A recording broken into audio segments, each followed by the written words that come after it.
सो फिर 2013 के बाद राइट, उसके बाद से हम लोग जैसे जैसे आगे मूव किए राइट।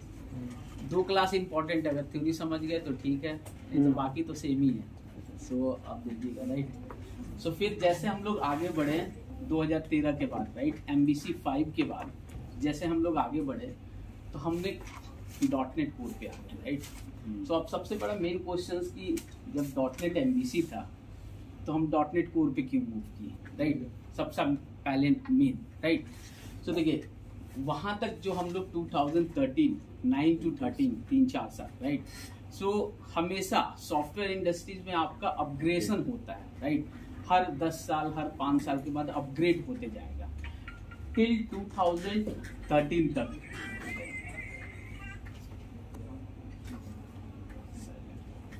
ठीक है। सो यहाँ के बाद सो है सॉफ्टवेयर में क्या है कि हर थोड़े दिन के बाद आपका अपग्रेडेशन होता है। तो टिल 2013 जो आपका MVC था, जितने भी जो ये हम लोग OS जो यूज कर रहे हैं ना, ये आपका माइक्रोसॉफ्ट का OS है राइट। सो डिफरेंट OS होता है राइट। सो ये जो है आपका अभी जो हम लोग यूज कर रहे हैं विंडोज 10 है। इसके पहले जो था आपका XP राइट, उससे पहले जाते हैं तो विस्टा और भी पुराने। अभी जो है ये आपका विंडोज 10 है, अगर आप नया देखिएगा तो विंडोज 11 भी आ गया राइट। सो आपका क्या है कि हर सिस्टम का ऑपरेटिंग सिस्टम होता है राइट। सो चूंकि माइक्रोसॉफ्ट का जो प्रोडक्ट था ये सिर्फ और सिर्फ माइक्रोसॉफ्ट के ही प्लेटफॉर्म पे होस्टेड होता था राइट। यानी कि MVC टिल MVC तक आपका जो है ये प्लेटफॉर्म डिपेंडेंट था। अगर आप इसको चाहोगे किसी और सर्वर पे कहीं और होस्ट करना तो वो पॉसिबल नहीं था राइट। सो चूंकि एक साइड में आपका एंगुलर.js मूव हो रहा था, एंगुलर.js जो है आपका गूगल का प्रोडक्ट है राइट। उसके बाद से आपका एक साइड में React.js वो भी आगे जा रहा था, React.js आपका जो है फेसबुक का है राइट। सो डिफरेंट ये जो JS राइट, ये लोग अपना बिल्कुल जैसे हम लोग यूज करते हैं उनके और भी एकदम बिल्कुल HTML के तरह राइट। हम लोग अभी क्या है यूज करते हैं, आपको सिंटेक्स @HTML राइट, वो हेल्पर है। फाइनली रेंडर होता है आपका इनपुट टाइप ही राइट, लेकिन वो आपका हेल्पर है, फिर भी रेंडरिंग में तो टाइम लेता ही होगा राइट। सो और जितने JS थे वो बिल्कुल HTML प्योर HTML पे लिखे जाने लगे राइट। सो अब हर कंपनी क्या करता है कि लुक फॉरवर्ड करता है अपने कंपटीटर को राइट। सो पहला इनका ये था कि भैया हम .NET कोर पे, ऐसा नहीं कि .NEट MVC से कोर पे आपका एप्लीकेशन से रिलेटेड डिजास्टर चेंज नहीं हुआ, मेन इन्वायरमेंट से रिलेटेड डिजास्टर चेंज हुआ।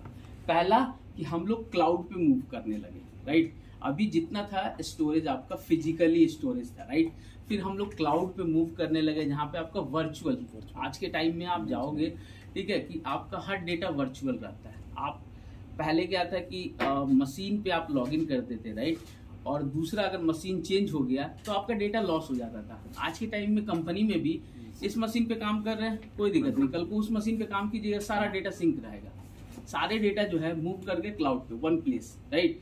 सो एक तो था कि हम लोग को क्या कि क्लाउड पे हम लोग मूव कर रहे थे राइट। सो क्लाउड पे जो है इजिली आपका जो है, चूंकि फाइनली क्लाउड का इन्वायरमेंट डिफरेंट है एज कंपेयर टू आपका विंडोज, तो एक ऐसा चाहिए कि जो आपका इजिली जो है क्लाउड पे आपका होस्ट हो जाए। तो पहला इसका था कि आपका कि हम लोग क्लाउड पे मूव कर रहे थे तो बिल्कुल आपका क्लाउड के कंपेटेबिलिटी आपका इसमें हमने बनाया। दूसरा कि ये टिल MVC तक सिर्फ और सिर्फ विंडोज एप्लीकेशन पे होस्ट होते थे राइट।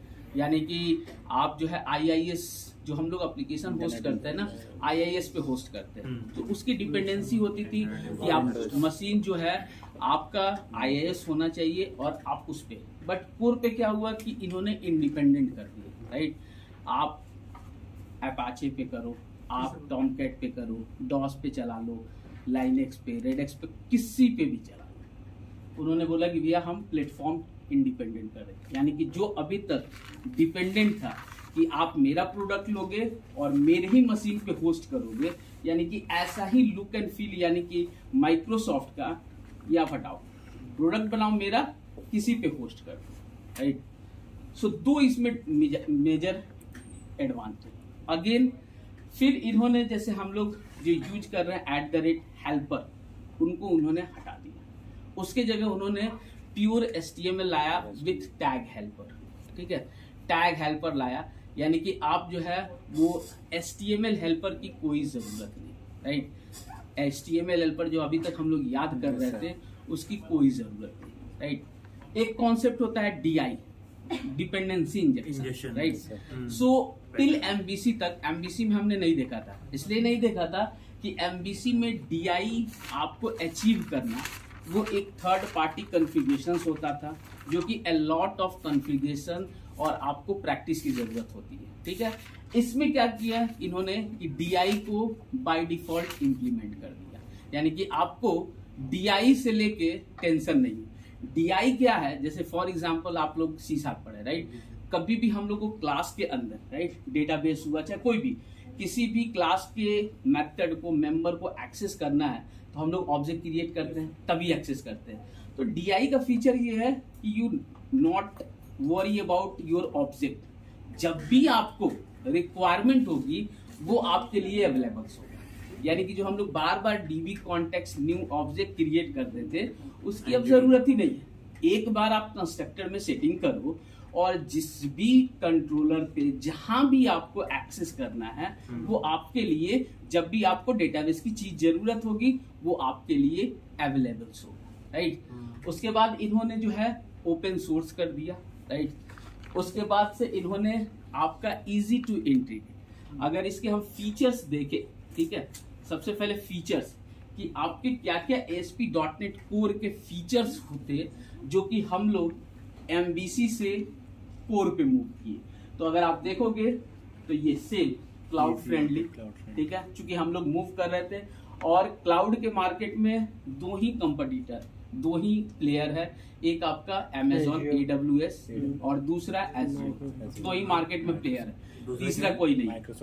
माइक्रोसॉफ्ट का Azure, जिसको हम लोग Azure बोलते हैं, और AWS जो आपका Amazon का है, ठीक है। लेकिन क्लाउड में Amazon Azure से थोड़ा आगे है, उन्होंने पहले चीज को इंट्रोड्यूस किया था, तो क्लाउड फ्रेंडली, ठीक है।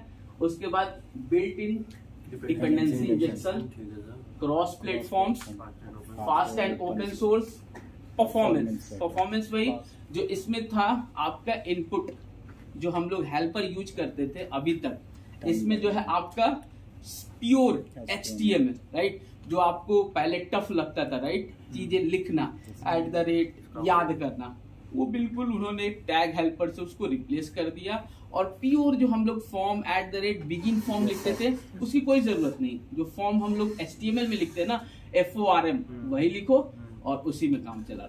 जो इनपुट हम लोग लिखते हैं टेक्स्ट बॉक्स फॉर, वहां पे यहाँ इनपुट टाइप टेक्स्ट, तो वो क्या हुआ कि फाइनली वो भी क्या होता था आपका HTML में रेंडर होता है ब्राउजर पे। जब हम ओपन कंट्रोल U करके सोर्स देखते हैं तो फाइनली क्या होता है वो भी HTML में ही होता है, राइट।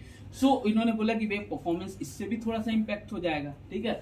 उसके बाद से आपका इजी टू ऑब्जेक्ट, ये जो है मेन 5-6 फीचर जो कि आपको MVC से हम लोग मूव किए, राइट।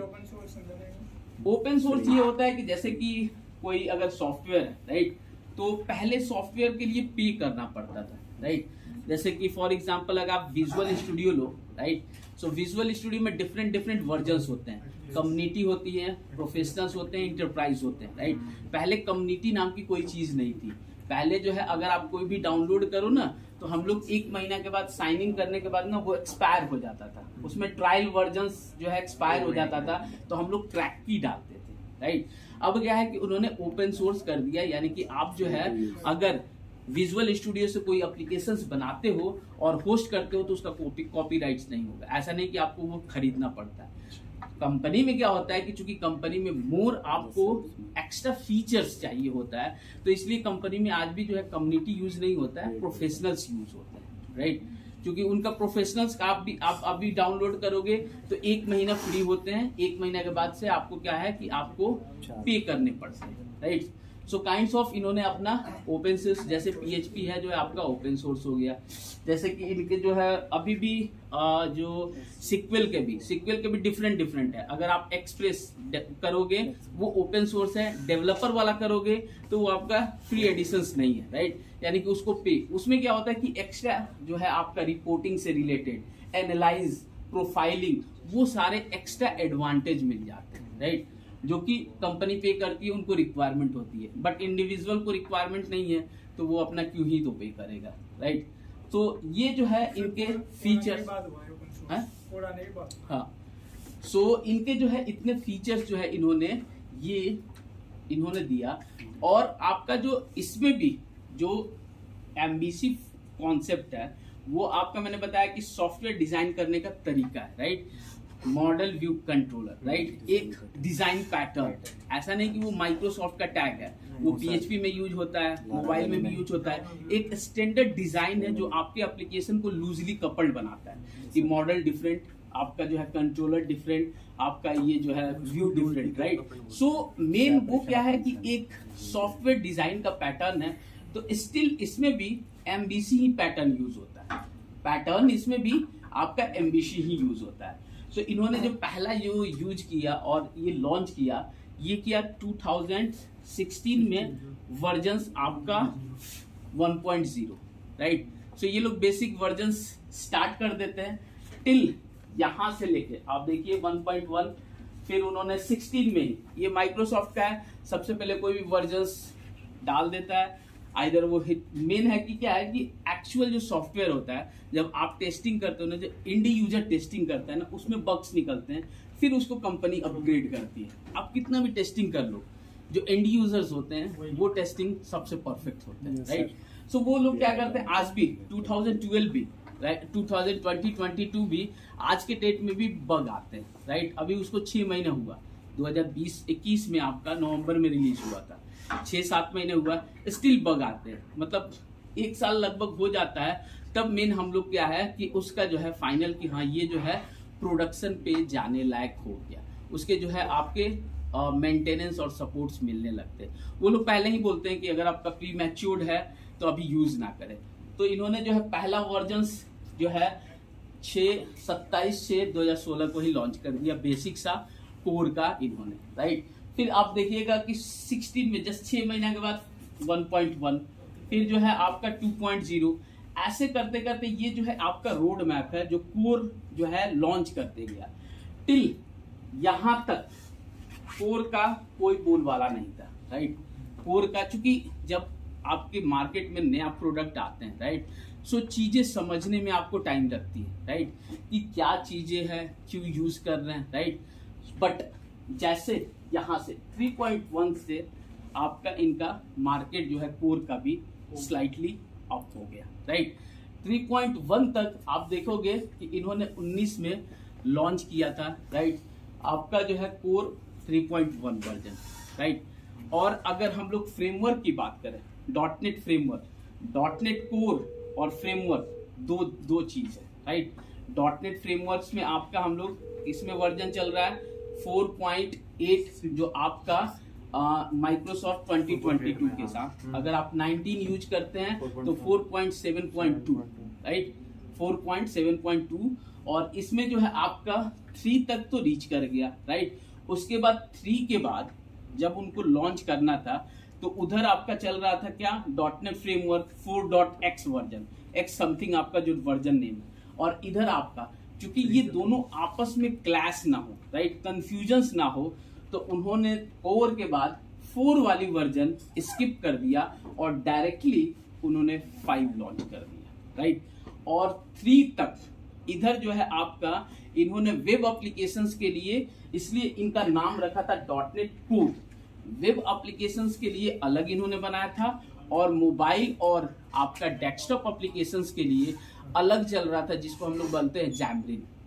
जैमरिन आपका जो है यहाँ भी होता है क्लासेस, जिसमें कि आप जो डेस्कटॉप एप्लीकेशंस बनाते हो या मोबाइल एप्लीकेशन, तो आपको जैमरिन यूज करना है, राइट।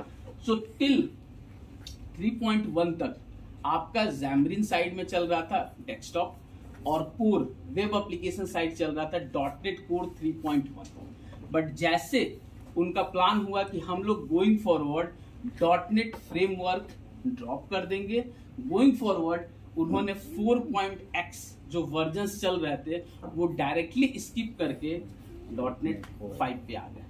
5 में आप देखिएगा तो कोर नाम का टर्म ये भी ड्रॉप कर दिया गया, जो कोर है ड्रॉप कर दिया गया। क्यों? क्योंकि वन प्लेटफॉर्म के अंदर आपका जैमरिन और आपका वेब दोनों फिर वन अम्ब्रेला के अंदर आ गया, इसलिए इन्होंने कोर जो टर्म है वो भी इन्होंने ड्रॉप कर दिया। यानी कि गोइंग फॉरवर्ड आपका .NET 5 आज भी जो है देखिएगा नेट पे कि why core word drop in .NET 5, तो आपको यही रीजंस मिलते हैं कि इसलिए जो है आपका ड्रॉप हो गया, क्योंकि कोर 3.1 तक वेब टेक्नोलॉजी की चीजें अलग थी और जैमरिन जो विंडोज वाली चीजें थी वो अलग थी। बट फाइनली इनको कंबाइंड करना था और दोनों का एक अम्ब्रेला के अंदर इन्होंने .NET 5 का जो है नाम दिया, राइट।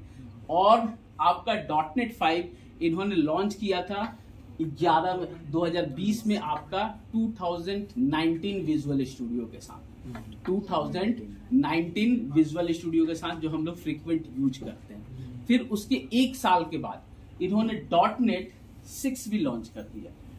.NET 6 भी लॉन्च कर दिया, वो आपका 2022 जो आपका है हम लोग जो सबसे लेटेस्ट यूज करते हैं उसके साथ। यानी कि अगर और रोड मैप देखिएगा तो ये इनका फाइनल कोर का रोड मैप है, जो 1, 2, 3, 3.1, 5 और ये आपका 6, राइट।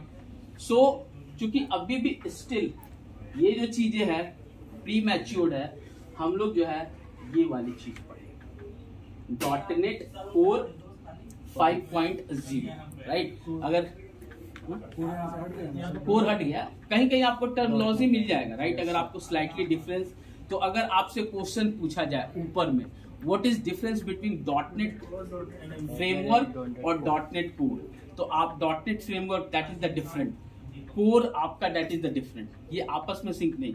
ये जो है इसमें क्या, तो ये आपको फीचर्स बताने होंगे कि जो .NET फ्रेमवर्क से क्या डिफरेंसेस हैं कि हम लोग जो है .NET कोर यूज करते हैं, राइट। सो ये जो है आपका फीचर्स हैं जो आपका .NET हम लोग कोर के लिए यूज। सर डिपेंडेंसी इंजेक्शन बता दीजिए एक बार। डिपेंडेंसी इंजेक्शन जैसे कि फॉर एग्जांपल वो तो अभी प्रैक्टिकल दिखाएंगे कैसे यूज होता है, लेकिन अगर मैं बताऊं तो जैसे कि एक क्लास है, राइट। क्लास के अंदर मेथड लिखे हुए हैं, राइट, या आपके उसके मेंबर है, राइट। मेंबर मतलब कोई भी वेरिएबल्स है, इंस्टेंस वेरिएबल्स बोल दीजिए, राइट। सो जब भी हमको एक्सेस करना होगा तो हम लोग क्या करते हैं, जैसे क्लास ABC है तो ABC OBJ equals to new ABC, OBJ dot करते हैं तो मेथड लिस्ट आउट होता है। तो अगर मान लीजिए कि चलिए कि स्टैटिक में आप लोग ब्लॉक में यूज करते थे, वहां दूसरे क्लास में करें तो वहां भी हम लोग क्या करते थे, क्रिएट करते थे। कहीं तीसरे क्लास में जाए वहां भी क्रिएट करते थे। तो डिपेंडेंसी इंजेक्शन ये पावरफुल फीचर्स देता है कि आपको बार बार उसका ऑब्जेक्ट क्रिएट करने की जरूरत नहीं। यानी कि व्हेनेवर यू नीड, जैसे मेन जो है डिपेंडेंसी इंजेक्शन आपके डेटाबेस ऑब्जेक्ट के लिए यूज होता है, राइट। कि हम लोग क्या, अगर आपको याद होगा तो जितने जगह हम लोग रीड कर रहे थे या आपका अपडेट या हर जगह एक लाइन लिखते थे, Deepa entities OBJ equals to new Deepa entities, right. अब जो है बार बार हर कोड ब्लॉक लिखते थे, वहां भी वो चीजें यूज कर सकते हैं, लेकिन वहां पे क्या था, उसके लिए आप थर्ड पार्टी हम लोग यूज करते थे और कॉन्फ़िगरेशन अलॉट ऑफ था। इसमें क्या है कि इन्होंने उसको इनबिल्ड कर दिया, यानी कि जब भी आपको डेटाबेस ऑब्जेक्ट की जरूरत होगी तो आपको बार बार वो ऑब्जेक्ट क्रिएट की जरूरत नहीं पड़ेगी। व्हेनेवर यू नीड आप DB डॉट करोगे, पूरी की पूरी आपको टेबल लिस्ट आउट होगी। ओके, तो ये जो है आपकी डिपेंडेंसी इंजेक्शन का मेन मोटो, राइट।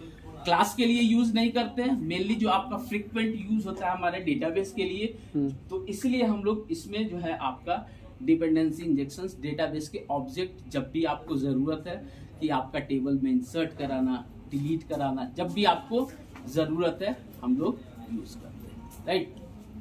तो ये जो है आपका 6 फीचर और आपके जो है इसमें ये वाला जो है हम लोग ये वाली चीजें हम लोग लेके चलेंगे जो आपका विजुअल स्टूडियो 2019 के साथ। ऐसे क्रॉस प्लेटफॉर्म मतलब अलग अलग विंडोज माइक्रोसॉफ्ट इन सब के साथ काम करना पहले से माइक्रोसॉफ्ट के 22 वाला मतलब अदर लिनक्स वगैरह पे ओपन नहीं होगा? ओपन नहीं, उस पे होस्ट भी नहीं होगा, चलेगा भी नहीं चलेगा।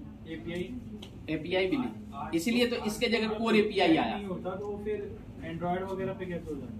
एंड्रॉइड के लिए होस्ट तो हम अपने सर्वर पे करते हैं, वो एंड्रॉइड वाले यूआरएल हिट करते हैं। जैसे आप एपीआई का आपका लोकल होस्ट था तो वो भी अपना क्या करते हैं, एचटीटीपी क्लाइंट रखते हैं, वहां पे वो बाइंड कर देते हैं लोकल होस्ट की जगह। मान लीजिए www.abc.com/get/getemployee, वो हिट जाता है, उनको डेटा आता है, जेसन में आया वो चीज। तो स्टिल वो होस्ट होता था आपके आईआईएस पे होस्ट होता था, वो जो है आपका सर्वर्स।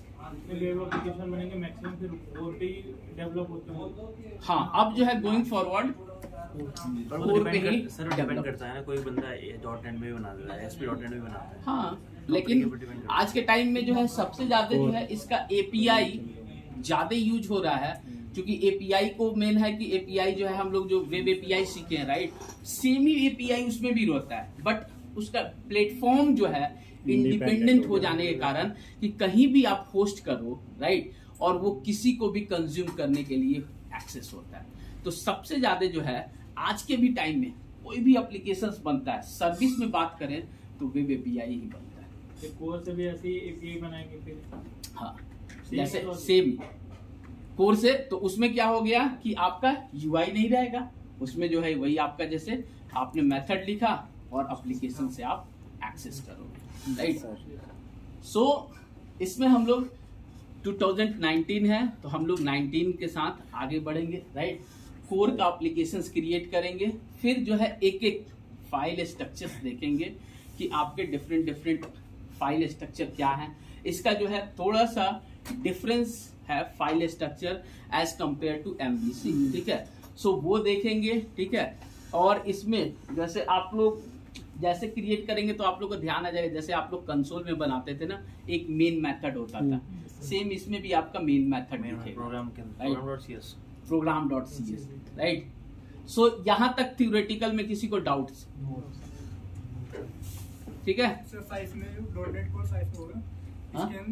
इसके अंदर सर हम वेब एप्लीकेशन नहीं बनाएंगे, फिर डेस्कटॉप भी बना सकते हैं। आप डेस्कटॉप कुछ भी, जैसे .NET फ्रेमवर्क है, राइट, .NET फ्रेमवर्क है, उसके अंदर भी हम लोग डेस्कटॉप भी बनाते हैं, विंडोज फॉर्म भी बनाते हैं, वेब फॉर्म भी बनाते हैं, Xamarin, उसके अंदर भी आप कुछ भी बना सकते हो। तो ये 3.1 में और 5 में क्या डिफरेंस है? 3.1 ये जो है आपका 3.1 कोर करता है, राइट, जिसमें कि आपका वेब एप्लीकेशंस अलग होते थे और Xamarin वाली चीजें अलग होती थी। फिर जैसे हम लोग 3.1 से, और यहाँ पे क्वेश्चन होगा ना कि 3 से लेके 5 तक आ गया, राइट। सो बीच में 4 भी तो था, राइट, वो 4 क्यों स्किप कर गया? क्योंकि जो अभी आप लोग एमबीसी जब बनाते होंगे तो जब क्रिएट करते होंगे तो फ्रेमवर्क लगते होंगे, राइट। तो वो फ्रेमवर्क जो होता था वो आपका आपस में कंट्राडिक्ट ना हो, कंफ्यूजन्स ना हो, सो इसलिए हम लोग जो है डायरेक्टली 5 पे मूव कर रहे हैं, राइट। सो थ्योरी में किसी को कोई डाउट्स? क्रिएट करें एप्लीकेशंस? करें सर, करें सर। नीचे क्या है? और अरे आएगा भाई, आएगा बाद ये में आएगा। ये नहीं, पाइपलाइन है। रेस्ट एपीआई जो है आपका रेस्ट और सोप 2 चीज होता है। जो हमने जो वेब एपीआई कर रहे हैं वही आपका जो है रेस्ट एपीआई। कुछ गाइडलाइंस को फॉलो करते हैं तो रेस्टफुल एपीआई बन जाता है। Separation of client and data stateless.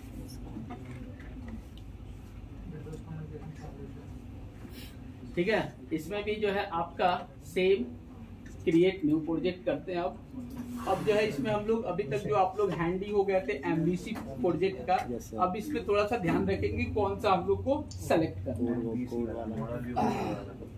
और भी तो लिखा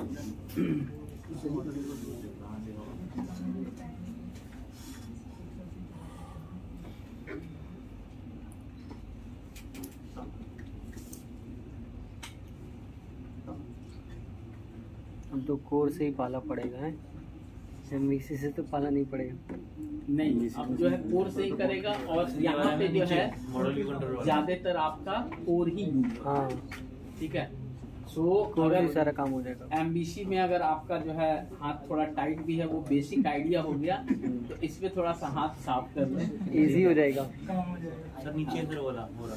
सो हाँ, अगर मान लीजिए कि फॉर एग्जांपल आपको फर्स्ट टाइम अगर वो करना है, तो अगेन आपके लिए ये जो चीजें हैं, आपके लिए ये वाली अगेन जो आपने टेम्पलेट यूज किए होंगे राइट। अब यहाँ पे आप ऐसे कर लो, आपका डॉटनेट कोर एमबीसी, ठीक है।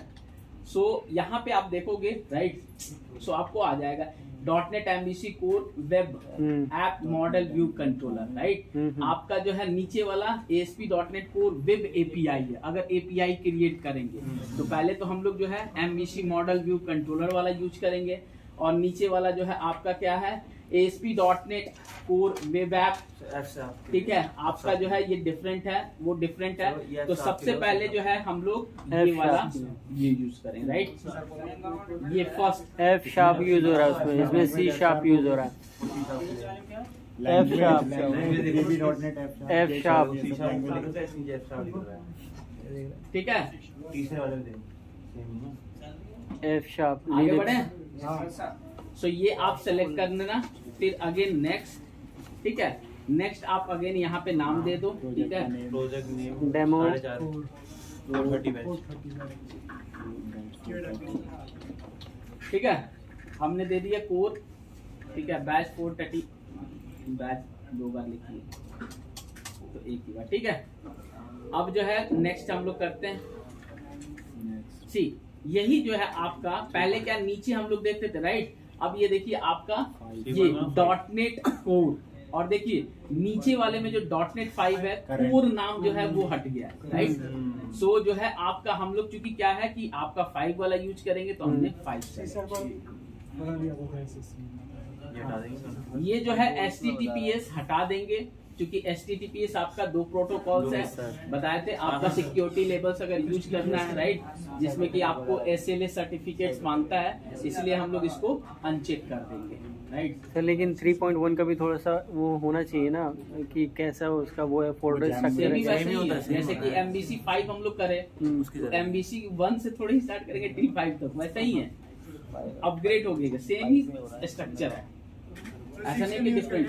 हाँ 6 जो है आपका 2020 इसमें भी नहीं है, इमेच्योर है अभी। अभी जो है अगर आप चाहोगे तो जो उसमें जो है 2-3 चीजें जो है क्या नाम है एक्स्ट्रा आई है, जो मैं बता दूंगा, ठीक है। ऐसे आपको 6 तो अभी कहीं पूछा भी नहीं जाएगा, अब स्टिल इसी पे काम चल रहा है। अगर आपके पास विजुअल स्टूडियो 2022 है तो यहाँ पे बाय डिफॉल्ट यहाँ पे 6 भी आएगा, 3 ऑप्शंस आएंगे राइट। अगर इसमें भी किसी को यूज करना है तो आपको अपग्रेड एक नया APK जो है आप पैकेज जो है इसका अपग्रेड कर सकते हो, तो इसमें भी आ जाएंगे राइट। सो हम लोग करेंगे क्रिएट राइट। सो जैसे क्रिएट करेंगे फिर वही आपका डिपेंड करेगा कि आपका वो सिस्टम का परफॉर्मेंस कैसा है। सेम ही है 3.1 और 5 का सब चीज सेम। 6 का भी जो है सेम ही है, 2-3 फाइल्स डिफरेंस होते हैं, और एक जो है उसमें मेन हॉट रीलोड करके एक नया ऑप्शन आया है। कौन? हॉट रीलोड, अच्छा, वो मैं बताऊंगा कि क्यों है। कभी यहाँ पे देखिएगा, यहाँ पे ना कोने पे ऐसे आग जलते हुए आता होगा, किसी ने ध्यान दिया है? इसके बगल में ना, ठीक है, आग जलते हुए उस पे होवर कीजिएगा तो वो आपका वही हॉट रीलोड करके आएगा राइट। वही जो है आपका नया फीचर्स आपका जो है 2022 के साथ राइट 6 में आया, वो मैं बताऊंगा रीजंस क्या है अभी, ठीक है। वो आपको यही समझ में आ जाएगा क्यों यूज, ठीक है। तो ये जो है आपका हमने सिंपली क्या किया कि आपका क्रिएट कर लिया राइट। अब हम लोग जो है इसको सिंपली रन कर लेते हैं। ये आपके डिफॉल्ट ये जो है फोल्डर स्ट्रक्चर्स आ गए, हम लोग जो है सिंपली इसको रन करते हैं।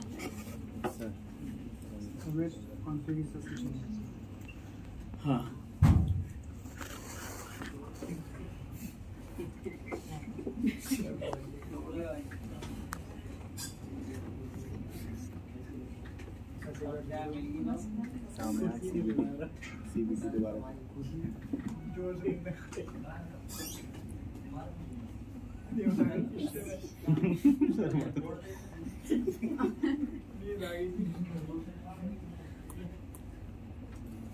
ठीक है, ये देखिए आपका जो है ठीक है सर। API, वो क्या नाम है, कोर का फर्स्ट आपका एप्लीकेशन सिर्फ हमने क्या किया, क्रिएट किया और सिंपली रन कर दिया, राइट। इसमें जो है आपका ये और ये दोनों सेम पेज है, एक प्राइवेसी जस्ट डिफरेंस है, ठीक है सर। दो ही पेज है आपका, ठीक है। सो अगेन इस पे हम लोग क्या करेंगे कि एक एक जो आपके डिफरेंसेस हैं, ठीक है, जो आपके कैसे फाइल फोल्डर डिफरेंसेस हैं, वो आपके डिफरेंसेस हम लोग देखेंगे एक एक फाइल फोल्डर के, और क्या क्या है, फिर जो है एक एक कॉन्सेप्ट पे आगे बढ़ेंगे। जैसा अबाउट और कांटेक्ट का व्यू नहीं दिखा रहा है। नहीं, इसमें नहीं, तो वो उन्होंने अब बनाया, नहीं बनाया। उन्होंने नहीं डाला, ठीक है। ठीक है। सो साथ में एक आपका रेफरेंस के लिए एमबीसी का भी ओपन कर लेते हैं कि आपको कंफ्यूजन्स ना हो और चीजें सामने सामने दिखे, तो आपको पता रहे कि उसमें क्या था और इसमें क्या है, ठीक है, राइट। जो कि मैं टैब स्विच करके चेंज करके दिखाते रहूंगा कि इसमें ऐसे ऐसे स्ट्रक्चर थे, इसमें जो है आपके ऐसे स्ट्रक्चर थे, राइट।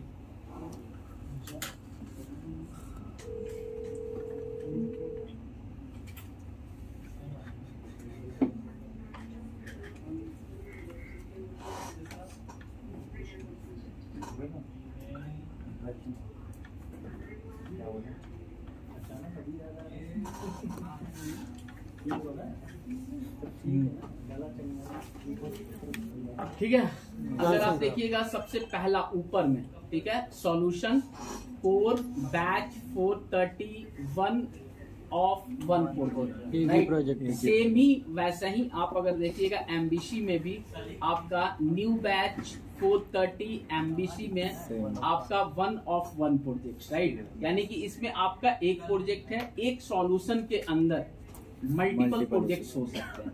तो चूंकि अभी आपका एक प्रोजेक्ट है, इसीलिए यहाँ 1 ऑफ 1 प्रोजेक्ट दिखा रहा है, राइट।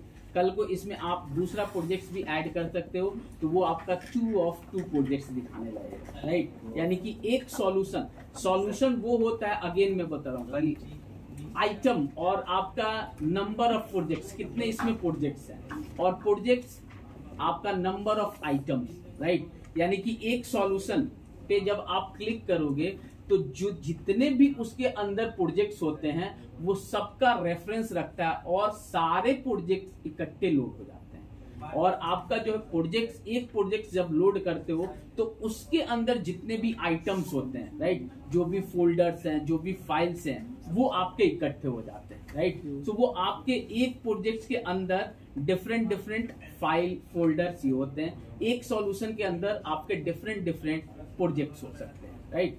सो पहला आपने देख लिया कि सेम ही आपका सॉल्यूशन कोर और इसमें आपका, ठीक है।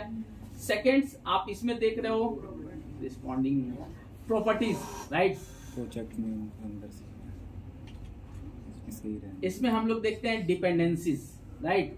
वो जो है आपका इसमें आपने देखा है ये प्रॉपर्टीज और रेफरेंसेस, इसमें आपका सेम आपका डिपेंडेंसी, और इसके अंदर आप देखिए दो चीज है, एक एनालाइजर्स है और एक फ्रेमवर्क्स है। तो हम लोग एक एक करके देखते हैं, ठीक है।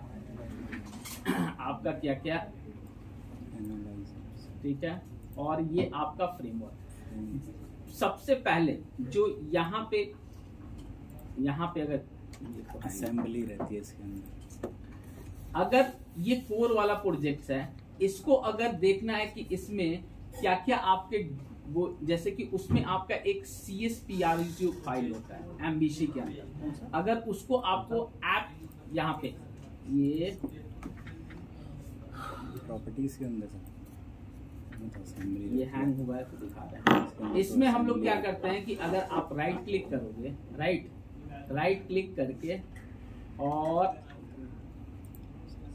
Right click edit project file, ये जो है ऑप्शन आपके वहां पे अवेलेबल नहीं होता है।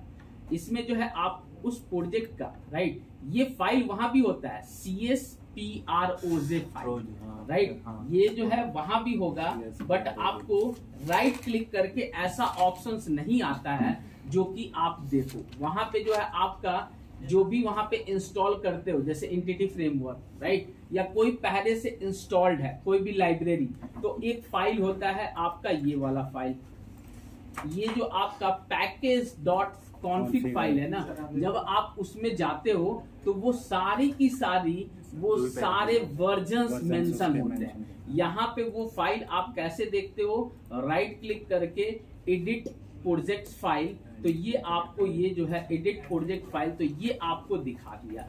इसमें अभी आप देखोगे आपका सिंपली कुछ नहीं है, property group, target framework, .NET 5.0 कुछ नहीं। जैसे जैसे अगर आप इसमें जो भी आप मैनेज, इसमें भी जो है जो भी आप यूज करोगे और जो भी इंस्टॉल करोगे ऑनलाइन, हम लोग जैसे मैनेज न्यूगेट पैकेज से कर रहे थे, तो जैसे जैसे इसमें इंस्टॉल करते जाओगे ये चीजें इसमें आपकी रिफ्लेक्ट होती जाएगी। जैसे फॉर एग्जांपल अगर हम लोग जाएं, ठीक है, राइट क्लिक, दो सॉल्यूशन ओपन कर दिए। सर ये बताता है कि कैसे हमारा प्रोजेक्ट बिल्ड हो रहा है।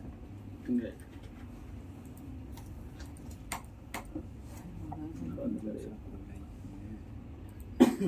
इसको एक को बंद करते हैं, क्लोज।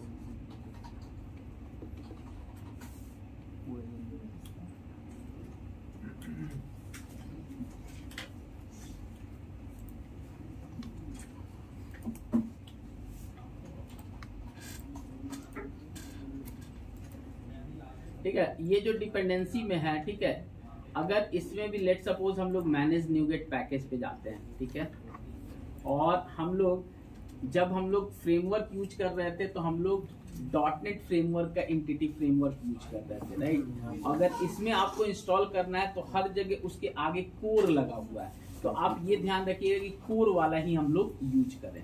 तो अगर हम for example entity framework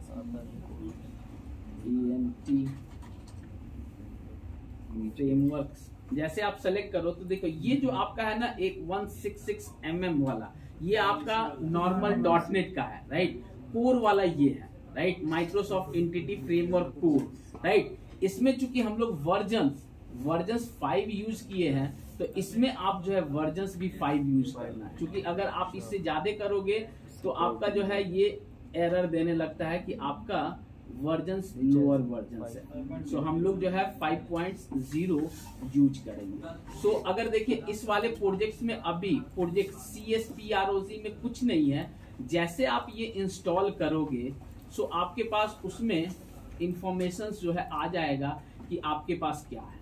so जैसे आपने करा सी, यहाँ पे देखो ये जो है आपका पैकेज में Microsoft entity core framework versions आपका आ गया, यानी कि आपके वहां पे जो एप्लीकेशन आपका था, ठीक है, यहाँ पे भी आपके एप्लीकेशंस के अंदर कौन कौन सी डिपेंडेंसी है, कौन कौन सी आपकी आपने जो है रेफरेंसेस ऐड करे हैं, तो उसको जो है राइट क्लिक करके एडिट प्रोजेक्ट फाइल के थ्रू आप जाके और देख सकते हो कि आपने कौन कौन से, और जैसे आप इंस्टॉल कीजिएगा, राइट, सो आप अगर आप देखिएगा, ठीक है, ये पैकेजेस नाम का चीज पहले नहीं था, जैसे आपने एक इंस्टॉल किया तो ये पैकेज नाम का आपका आ गया, जो कि माइक्रोसॉफ्ट एंटिटी फ्रेमवर्क और ब्रैकेट में उसका आपका वर्जन्स कि आपने कौन से वर्जन्स यूज किए, राइट।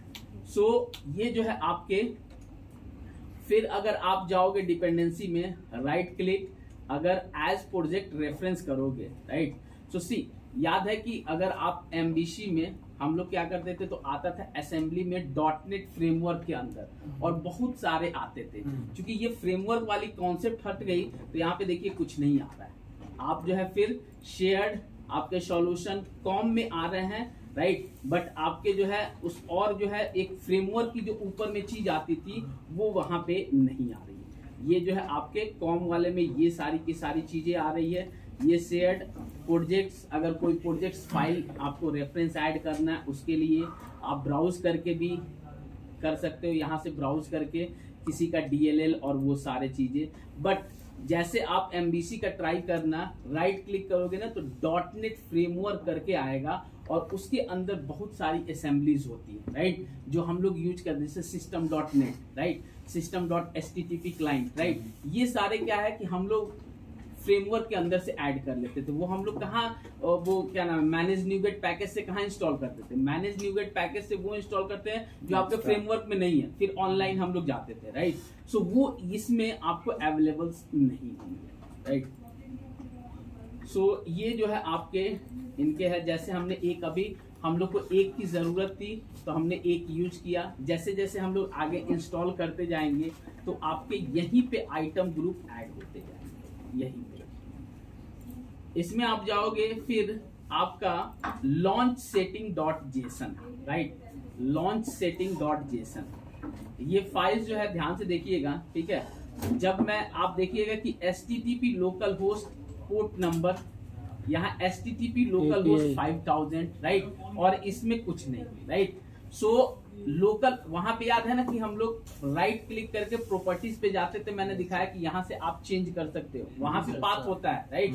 यहाँ भी इसका ये जो है फाइल जैसे आप रन करोगे तो ये वाला URL हिट होता है 35510। अभी जैसे हम लोग रन करेंगे, यानी कि पहले से जैसे आप एप्लीकेशंस क्रिएट करते हो तो आपका लोकल होस्ट, उसके साथ आपका पोर्ट नंबर आ गया, ये आपका 35510, ये जो है आपका यहाँ पे डिफाइन है, राइट। ये जो है आपका, जब अगर आप IIS पे होस्ट करोगे, क्योंकि आपके पास अभी तो लोकल है, IIS पे क्या होगा कि आपके पास एक प्रॉपर डोमेन होगा, तो वहां की सेटिंग हम लोग इस प्रोफाइल्स में करते हैं, राइट।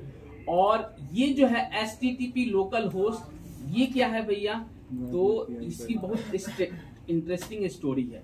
अभी हम इसको ऐसे क्लिक करें तो अगर देखिएगा कुछ नहीं होगा, राइट, कुछ नहीं होगा, लेकिन यहाँ पे जब इसने दिया है तो इसका कुछ तो मतलब होगा, राइट। यहाँ पे एक ये दे दिया तो ये आपने देख लिया कि आपने यहाँ पे रन करा दिया तो ये चल रहा है, राइट। हेलो, ये तो समझ में आ गया कि ये जो है दिया हुआ है, राइट। दूसरा समझ में आ गया कि जब आप डोमेन खरीदोगे तो वहां पे पोस्ट करोगे तो, बट ये तीसरा लोकल 5000 क्या है, राइट। ये जो है ये तो समझ में आ गया, यहाँ पे हम होस्ट किए तो ये चल भी नहीं रहा है, राइट। सो डेफिनेटली एक माइंड में क्वेश्चन आएगा कि ये जो है 5000 क्या है, राइट।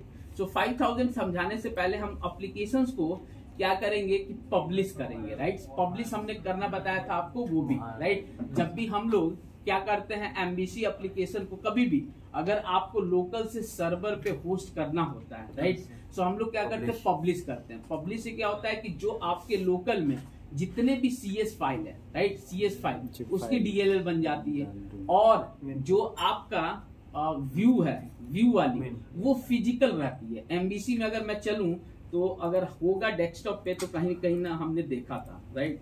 सो MVC का कहीं, ये देखिए MVC का हमने पब्लिश करा था, राइट। ये देखिए बिन नाम में सारे के सारे वो DLL, राइट, ये सारे के सारे आपके DLLs हो जाते हैं, और ये जो है प्रोजेक्ट DLL होते हैं, राइट। कोई भी इसमें आप फिजिकली देखोगे तो कोई भी आपका नहीं, या तो आपका CSS होगा, और या आप व्यू में देखोगे तो व्यू वाले सारे चीज ऐसे CS HTML पड़ेगी, जो हमने MVC में देखा था पब्लिश करने के बाद। पब्लिश क्यों करते हैं, क्योंकि हम लोग जो है सर्वर पे यही चीजें होस्ट करना होता है, राइट। सो अब जो है चूंकि हम लोग को 5000 का मतलब समझना है तो इस एप्लीकेशंस को भी पब्लिश करते हैं, तब आपको समझ में आएगी, राइट। और यहाँ पे आप देखिएगा कि आपको जो है DOS पे ही आप जो है कितना अच्छा एप्लीकेशंस चला लेते हो। तो राइट क्लिक करते हैं, यहाँ पे पब्लिश का ऑप्शन आता है, राइट, पब्लिश, ठीक है। सो फाइल फोल्डर, ब्राउज, ठीक है, desktop, admin this PC, desktop, यहाँ पे एक नया फोल्डर, ठीक है, रीनेम करते हैं, और 430 ठीक है, ओके, राइट, और हमने कर दिया फिनिश, ठीक है। इसकी सेटिंग्स कर लेते हैं हम लोग, कि ये पहले भी बताए थे कि ये सेटिंग्स होती है कि अगर आपको फाइल बार बार डिलीट करनी है तो आप डिलीट कर दो, डेटाबेस की चीजें तो है नहीं। ये मैंने बताया था आपको रिलीज और डिबग मोड, इसमें भी होता है। टारगेट आपका फ्रेमवर्क हो, ये आपका हो गया .NET 5 कॉन्फ़िगरेशन की। अब जो है हम लोग पब्लिश करते हैं। पब्लिश का एक प्री कंडीशंस होता है, अगर आपके एप्लीकेशंस में अगर बिल्ड एरर है, कंपाइल्ड एरर, तो आपका पब्लिश भी फेल हो जाता है, राइट। सो लॉजिक नहीं चेक करता है बट सिंटेक्स कंपाइलेशंस चेक करता है। तो जो है ये आप अगर देखिएगा तो यहाँ पे आपका आ गया build 1 succeed, publish 1 succeed, right. अब ये जो है आपका यहाँ पे देख लिया। अब हम चलते हैं कहाँ पे, इस वाले पाथ पे जहाँ पे कोर 430 पब्लिश नाम का फोल्डर, राइट। सो हमारा कहाँ है, ये जो है, ठीक है, ये जो है आपका पब्लिश करके बना है, राइट, पब्लिश करके बना है, ठीक है। इसमें आप देखिएगा तो कोई भी यहाँ पे, उसमें हम लोग क्या देखें एमबीसी में, ठीक है। अगर देखिए डेफ्ट में, ये चीजें डेफ्ट में है, हो सकता है बहुत लोग को नींद आ रहा है, लेकिन सारे लोग सो रहे हैं। अगर समझ गए तो ठीक है, नहीं तो फिर वही है, ठीक है। अगर नहीं समझे तो डायरेक्टली हम लोकल होस्ट का मतलब समझा दे रहे हैं। सो अगर इस पे हम क्लिक करें, कोर बैच एक आप देख रहे हो ना EXE बना है, राइट, इसी पे हम लोग क्लिक कर दिए, राइट। और अब जो है हमारा एप्लीकेशन देखिए रनिंग मोड में नहीं है, राइट। और जो अब हमारा जो फाइल जो JSON वाला है, इसको जो है हम लोग क्या करेंगे, कॉपी करेंगे और यहाँ पे चला देंगे। यानी कि डॉस पे भी आपका जो है, ये आपको, इससे पहले क्या था कि वो आपका नहीं चल रहा था। अगेन जैसे आप इसको बंद कर दोगे, अगेन इसको चलाओगे तो ये आपका फिर बंद हो जाएगा। अभी फिर बंद हो गया, राइट। अगेन फिर आप जाओगे पब्लिश वाले फोल्डर्स पे, अगेन इसको चलाओगे और फिर रिफ्रेश करोगे तो ये आपका ऑफ हो जाएगा। पब्लिश करना पड़ेगा चलाने के लिए, राइट। सो ये जो है आपका क्या नाम है, लोकल होस्ट 5000 का ये मतलब है, जो आपका मेंशन। तो पहले वाले भी चल जाएगा, कौन सा, फर्स्ट वाला ऊपर था। अगर पब्लिश कर दिया, आपको पूरा एप्लीकेशन ऐसे ही होस्ट डॉस पे चलाना है, तो जस्ट आप एप्लीकेशन तो आपका बंद है, आप जस्ट यहीं पे चलाते रहो, पूरा का पूरा ऐसे ही चलते रहेगा, राइट। ये फीचर्स आपके एम्बिशंस में नहीं। तो पब्लिश के लिए वही वाला URL यूज नहीं करते, वही वाला जो हमारा पहले वाला आ रहा है वो वाला यूज क्यों नहीं करते पब्लिश के लिए? पब्लिश के लिए ये एप्लीकेशंस ये है ना, पब्लिश में हमने EXE चलाया, पब्लिश में हमने ये EXE चलाया, राइट। इस चीज को बताने के लिए ये भी लो, तुम्हारा जो है दोनों, तो दोनों चलेंगे। एक पे ये चल रहा है 37510 और एक पे ये चल रहा है 500, दोनों 2 URL। उसी चीज को डिफरेंस करने के लिए तो मैंने बताया कि दोनों का मतलब क्या है, राइट। जब आप एप्लीकेशन चलाओगे तो आपका ये चलेगा, राइट, ये, ठीक है। अगर एप्लीकेशन जो है वहां से चलाओगे तो ये चलेगा। ये चीजें मैं स्टिल कंफ्यूजन हो रहा है तो स्किप कर देना, बहुत ऊपर की चीजें, इतनी चीजें नहीं पूछी जाती है अगर कंफ्यूजन होगा, लेकिन जान गए तो कभी टेंशन नहीं होगी, राइट। क्या रिक्वायरमेंट क्या रहती है, तो ये वो वाला पब्लिश वाला करते हैं? रिक्वायरमेंट नहीं, चीजें पूछी जाती है कि अगर इसमें जो है, अगेन इसमें जो फोल्डर्स आप देखोगे तो आप देखोगे कि core batch.dll, राइट। 2 चीज होता है, DLL और EXE, डायनेमिक लिंक लाइब्रेरी और एग्जीक्यूटेबल फाइल, राइट। तो अगर आप लोग कोर से पहले जो आपने कंसोल पढ़ा था, उसमें हमेशा आप लोग देखते होंगे EXE बनता था, राइट। सो इसमें दोनों बन गया, राइट, दोनों इसमें आप देख रहे हैं कि बन गया। तो रीजन क्या है कि ये जो है आपका, कि हमेशा याद रखिए कि जहां भी, जिस भी एप्लीकेशन में अगर आपका मेन नाम का मेथड होगा, मेन नाम का मेथड, उसमें आपकी EXE बनेगी। और मेन के अलावा क्योंकि आपके पास इसमें मल्टीपल क्लासेस भी हैं, राइट, जो कि उसकी, तो वो DLL भी बनेगी। तो उसमें क्या था कि आपका जो है मेन मेथड होता था और आपका कोई एप्लीकेशंस UI नहीं होते थे, राइट। और इसमें क्या है कि मेन मेथड भी है। अब वो कहाँ है, जस्ट मैं अभी दिखाता हूँ, सॉल्यूशन एक्सप्लोरर, सर वो इधर पिन कर दो, व्यू, ये आप जाओगे सी, ये जैसे आपको ध्यान अगर होगा तो ऐसे ही मेन मेथड वहां पे होता होगा, राइट। लेकिन ये जो है ये वाली चीजें नहीं होती है, इतनी होती है। तो यहाँ पे दो मेन मेथड हो गए, राइट। वहां और चूंकि पूरी की पूरी ये यूआई एप्लीकेशंस है तो आपकी डीएलएल भी जनरेट हुई। तो जो अगर आपका EXE से जब आप रन करोगे तो उसके लिए भी तो एक URL चाहिए। तो उसके लिए आपका लोकल होस्ट 5000 और जो नॉर्मल आप रन कराओगे उसके लिए लोकल होस्ट 37510। तो इस फाइल के अंदर 3 चीज लिखी थी, इतना मैंने एक्सप्लेन किया सिर्फ इस चीज को समझाने के लिए। ठीक है सर, गॉट द पॉइंट। अब जो है अगर ये चीजें नहीं भी समझ में आए तो कोई बड़ी बात नहीं है, इतना अंदर की चीजें नहीं पूछते, इतना अंदर की चीजें 10 साल एक्सपीरियंस।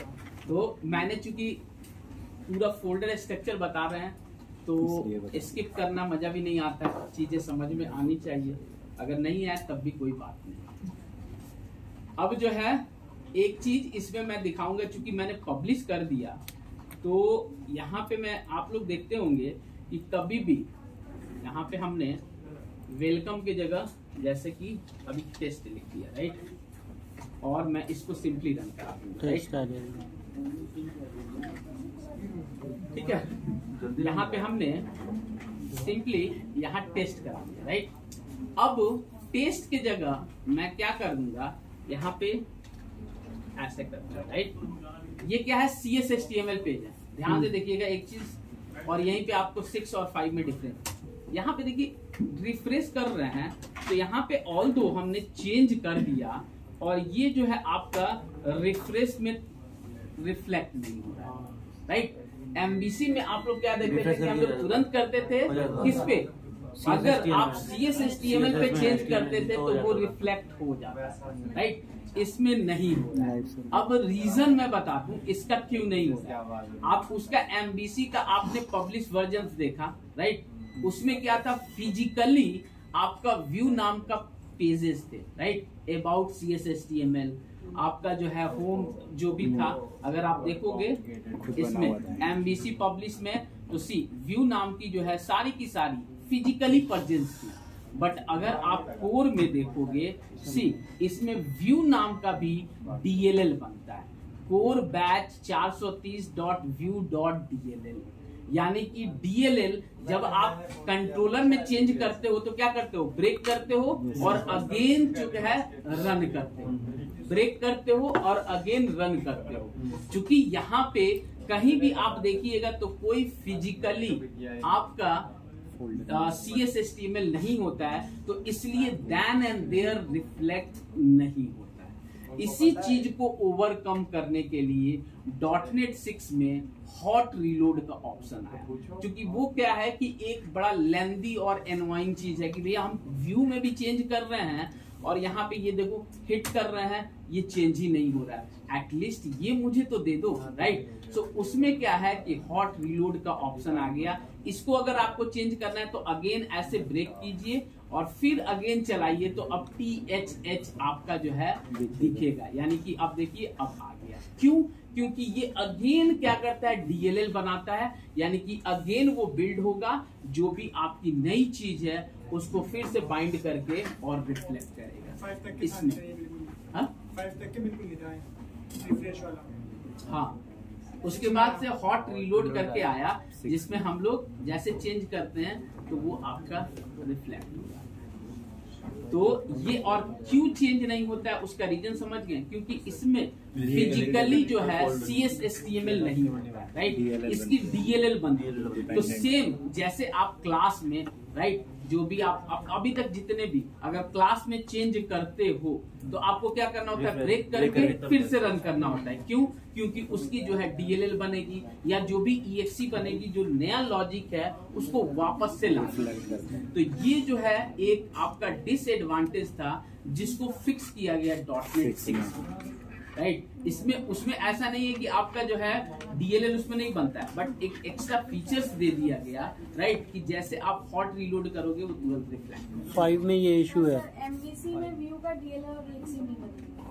बनता है एमबीसी में भी बनेगा। एमबीसी में तो डीएलएल बनता ही ना, सिर्फ डीएलएल, ईएक्सी भी बनेगी। ईएक्सी नहीं बनता है इसमें व्यू की सिर्फ डीएलएल बनेगी, ईएक्सी नहीं बनेगी। किसमें? अगर आप एमबीसी में एमबीसी में आपका जो व्यू होता है वो फिजिकली प्रेजेंट होता है, उसका एग्जैक्ट नाम, जैसे about.cshtml, अगर आप उसमें कुछ भी चेंज करो ना तो सर्वर पे अगर आपको एक लाइन भी चेंज करना है सिर्फ CSHTML तो वहीं हम लोग नोटपैड पे चेंज कर सकते हैं, बट इसमें आपको अगर चेंज करना होगा तो पूरी की पूरी एप्लीकेशन ही चढ़ेगी, जैसे CS फाइल में करते हैं। जैसे पूरा अगर आपको CS फाइल में एक लॉजिक भी चेंज करना है, एक कांस्टेंट भी आप डिफाइन करते हो तो उसको हम लोग क्या करते हैं, बिल्ड करते हैं, उसकी नई जो है फाइल बनती है, उस डीएलएल को कॉपी करके डालते हैं।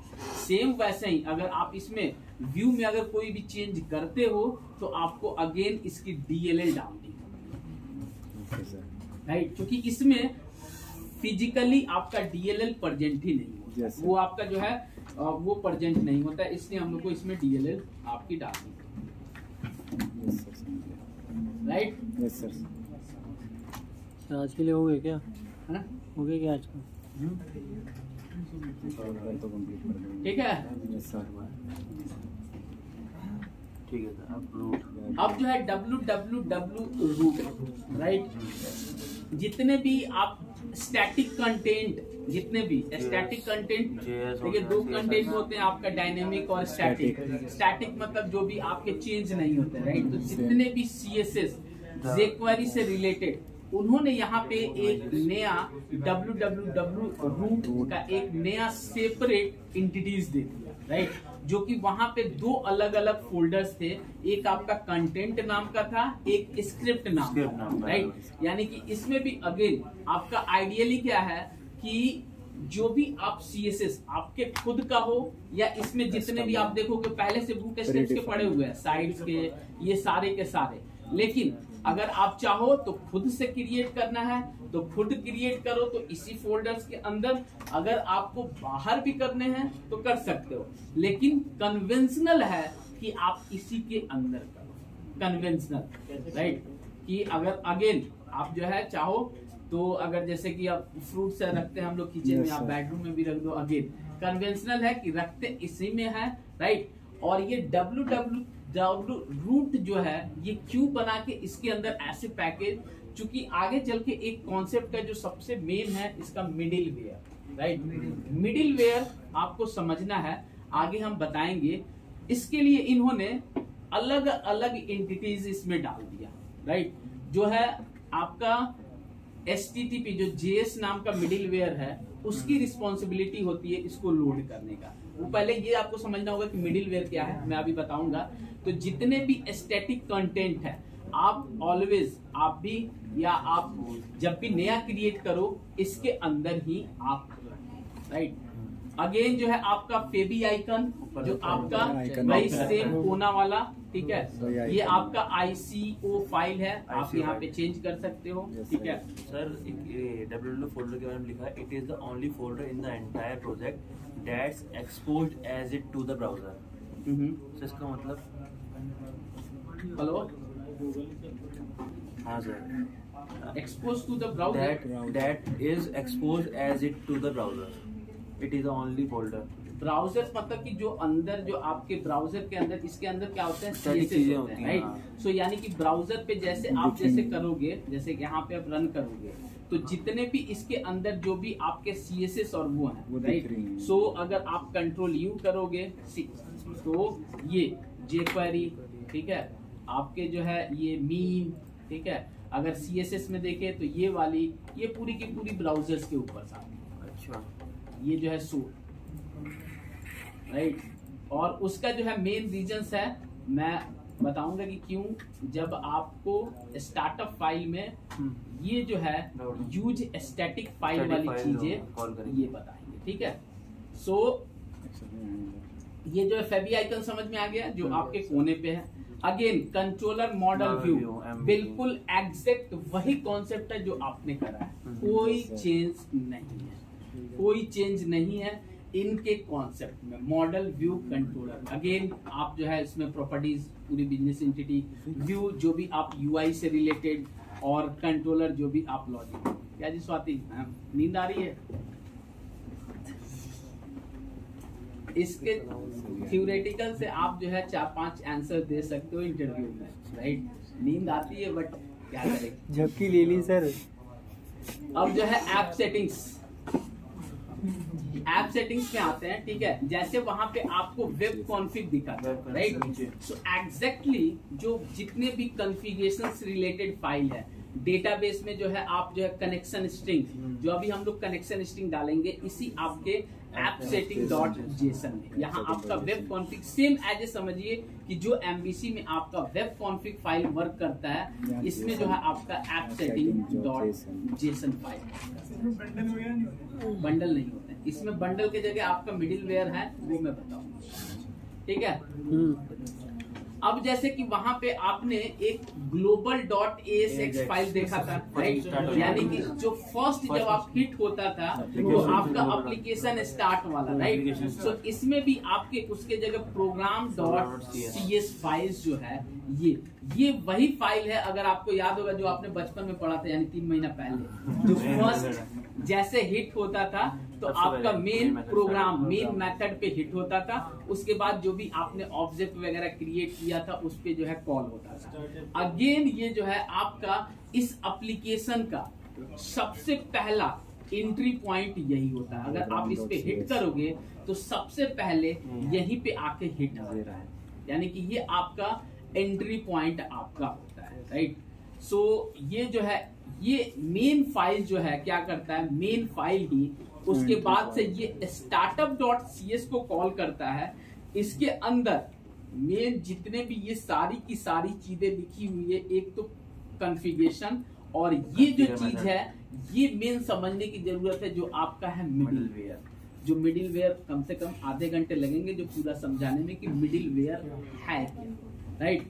सो वो हम लोग देखेंगे कल के क्लास में कि मिडिल वेयर क्या है, और हर किसी का अपना अपना जॉब्स है जो आपका एग्जीक्यूट करता है। सो जैसे मिडिल वेयर हम लोग समझ जाएंगे तो हम लोग कल ही इसको जो है क्या करेंगे, आपका इसमें याद रखिए code first approach with dependency injection लेके चलेंगे, और जो आपका पहले वो समझेंगे कि आपका क्या क्या है, कैसे कैसे है। तो कल एक तो हम लोग समझेंगे आपका मिडिल वेयर, और दूसरा हम लोग समझेंगे इस व्यू के अंदर एक चीज थी view import dot CS HTML, ठीक है। और इसके अंदर एक ये फाइल दो चीज आपको नया दिखेगा, एक व्यू इंपोर्ट और एक validation script partial dot CS HTML। ये जो है आपको नया फाइल दिखने को मिलेगा कोर में, जो कि आपके उसमें नहीं है। तो कल के क्लास में हम लोग 2 file validation script, view import और मिडिल वेयर, ये सब